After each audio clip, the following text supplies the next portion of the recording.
Ashley. Yeah, what's up? You know what? What? I can't stand you. Dang, what did I do to you? What? Why can't you just read one book at one time? Like, do you really feel the need to read 2, 3, 4 books at one time? Like, girl, that's ridiculous. And on top of that, you were inside with shades on. Girl, that was like 10, 15 years ago. I need you to, like, that was, we don't do that anymore. Why are you so angry?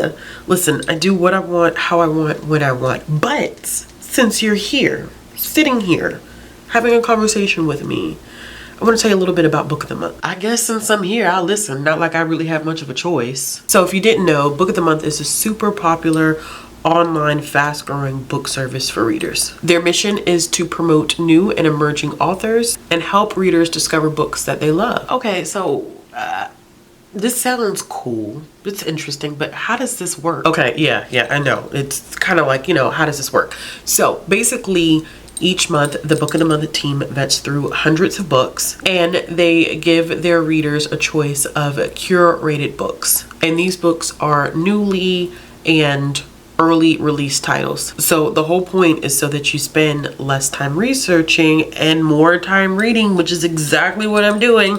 Don't know why that's such a problem. Plus, on top of that, they have the best prices for newly released hardcovers. I mean, we both know, like, balling on a budget, tough economy, right? Yeah, tough economy. Ooh, you're right. You know, this economy is no good. You can get your first book for just $9.99 by using my code Bookishrealm. I love to get stuff on sale, and $9.99 for a hardcover it's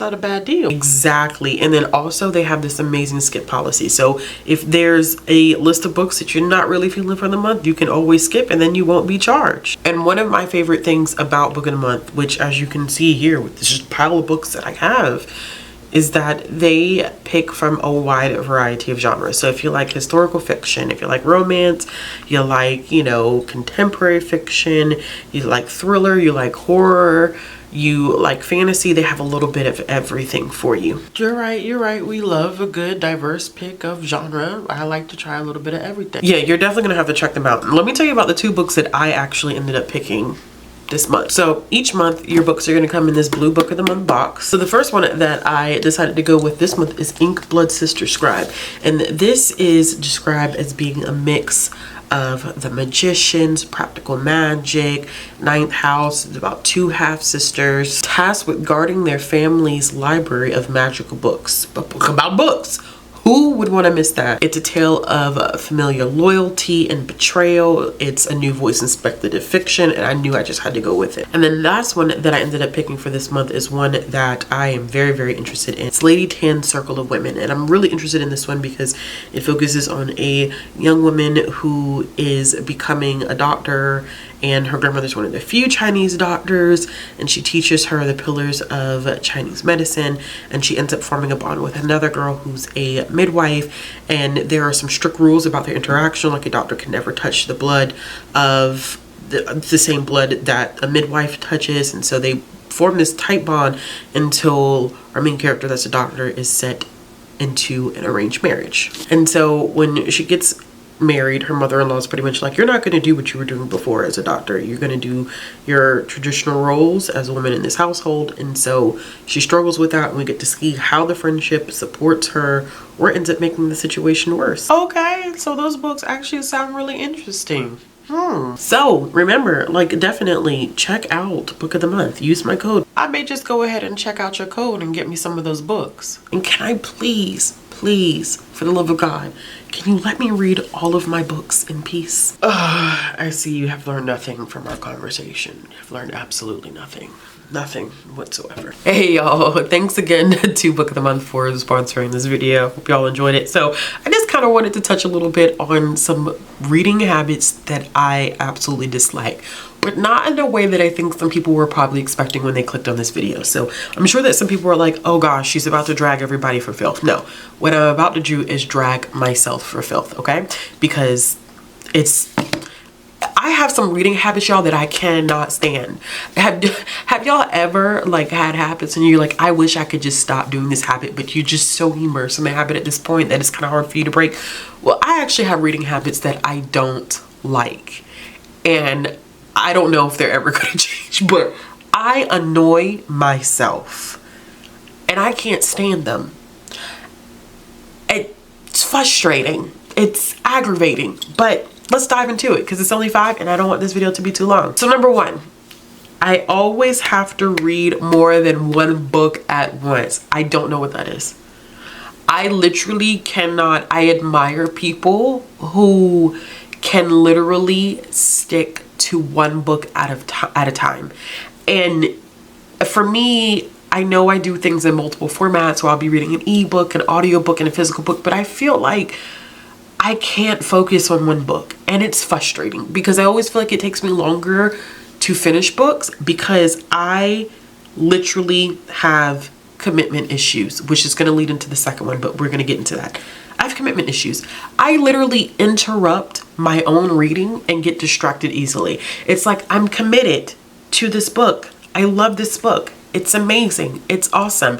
And then here comes me walking through the library and I see a book on the shelf and I'm like, ooh, this sounds great. I'm gonna kick you to the curb and pick up this new one. Do we see like bad patterns here? Like not great dating yet, you know? Like dating my books is, I'm an awful partner to my books. I am trash. I'm complete and utter and total trash. Sad. It's quite unfortunate, to be honest with you. So the commitment issues don't only impact the fact that I cannot commit to reading one book at once. I'm like a book polygamist person. I don't know. I also can't commit to a TBR. I don't film TBRs anymore. I have tried everything under the sun. I have tried letting y'all pick out my TBRs. I have tried, you know, creating these structures and, you know, maybe having a pile of possibilities and y'all, it's never gonna happen. If I ever film another TBR, just comment and say, girl, didn't you say you can't stick to a TBR? So why are we watching this video? Why did you waste your only time? Because you ain't finna get this time back. You wasted time not only sitting down and filming the video, but you wasted time editing the video and then having the audacity to upload that video. So if you ever see me upload a TBR, clap back. Clap back, because I have no business ever uploading a TBR. There's no commitment to TBRs. I don't have a commitment to structure, which is very anti-Virgo of me. But TBRs are just, can't do it. And I get so frustrated. Let me tell you why it frustrates me. It's not that I'm upset that I'm a mood reader per se, but when I want to do like vlogs that have a central theme to them, like the mermaid vlog that I did, y'all don't understand how difficult it really was for me to actually do that vlog. I knew that I was doing that vlog since January or February of this year. Do you think, one, that I started in January or February of this year, do you think I could have accomplished and read more if I would have started when I knew I was supposed to start? Did I have a longer TBR than what I had in that video? Absolutely. Did I wait until the week of to start reading for that video and completely and utterly just realize what chaos did I just create? Absolutely. Absolutely. It is me as a person, and I cannot stand that. I have so many fun vlog, like theme-based vlogs that I want to do, but I can't stick to a reading plan. Maybe if I do themes that are mood-based, maybe that will work in my favor. But until then, boo, like it ain't, oh no, no, no, no. We are like oil and water. We would just never mix. All right, the third one. I never review books when I should. I love reviewing. It is a pastime of mine outside of, you know, just content creation. I like sitting down and writing a written review, or creating a written review, writing a written review. Okay, you see, like this just disconnects here. I never write a review as soon as I finish a book. Now, I think in some cases it's like, okay, well, let me sit on the book. Not sit on the book for 2-3 months, because you know that stuff that happened on Twitter was absolutely ridiculous. You know, sit on a book for 2-3 months. That's a bit excessive in my personal opinion. But I mean, the idea of me, you know, taking maybe 24 to 48 hours and sitting down and cranking out a review. I have like 56 books is currently reading on Goodreads. Am I currently reading 56 books? Absolutely not. I'm probably currently reading about 5 to 8. So that can give you, whoever's good at math in the comments, do the math for me. That should give you a big idea of how behind I am on reviews. I don't know what it is. I do know what it is. Time is a funny thing, and time is time. I work full time. I have a child. I run 2 YouTube channels. I do this and so I guess I should just start carving out time. Maybe that would be the solution to this. I don't know. But I need to figure something out, because this is not working and the math is not mathing, and I cannot continue on this path of not reviewing books when I should be reviewing them in a timely manner. It's atrocious. This one's really, really random, and I don't even know really, like, I can never remember to use a bookmark. I know I should be using a bookmark, especially when I read physically. And then it's frustrating because I never know what page I'm on.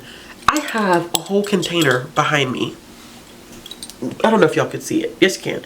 You see that wooden thing right there? That right there? It has bookmarks in it. Do you think I use them? No. Have I bought bookmarks? Yes. Do I collect bookmarks? Absolutely. Do I ever use them? No. No. So what is the purpose? There is no purpose whatsoever. I don't know what the hiccup is. I mean, I don't even use random stuff. Like, you know, people who are like, oh yeah, I don't collect books. I just use whatever I have lying around. I don't even do that. I just close the book, and then I get frustrated because, oh, well, what page did I stop on? I can't figure out what page I stopped on because I'm reading 20 other books at one time. So, way to make my life more difficult, right? I'm just not an efficient person in this specific area of my life. I'm efficient in other places.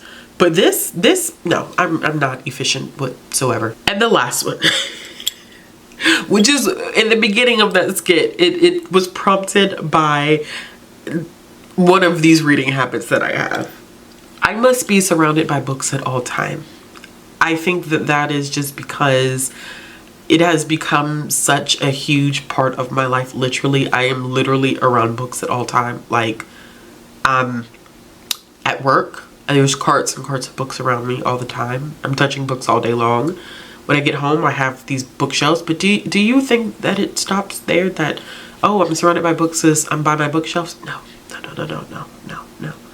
There's books on the nightstand. There's books on the office desk. There's books in the bed with me when I go to sleep. I don't understand it. And then I get frustrated because my child sleeps with books in her bed, and I'm like, well, why must you have all these books in your bed at one time? And then I have to catch myself like, girl, you cannot get mad at her because she is just following your example. She sees you sleep with all these books, so she wants to sleep with the books in her bed as comfort too. So how you finna get mad at her?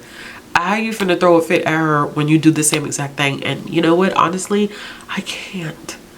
Listen, y'all, there's literally no room for another human to sleep with me. When my child crawls into my bed in the middle of the night, she literally, this is so bad.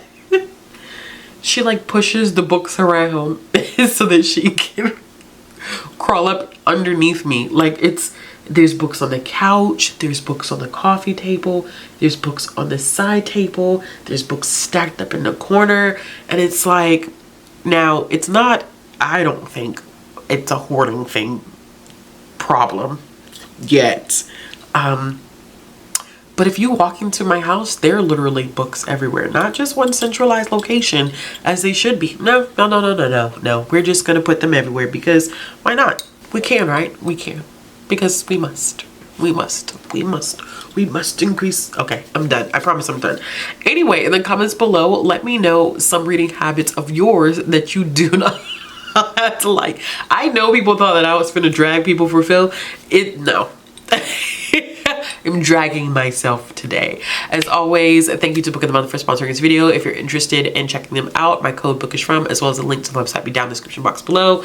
As always, if you like this video, give it a thumbs up. If you want to see more content, hit the subscribe button, hit the bell for notifications. If you're looking for ways to support this channel, I have Amazon, Patreon, all that stuff in the links down below. Looking to follow me on social media, those are down in the description box below as well. And I hope that you all have a wonderful evening. Bye.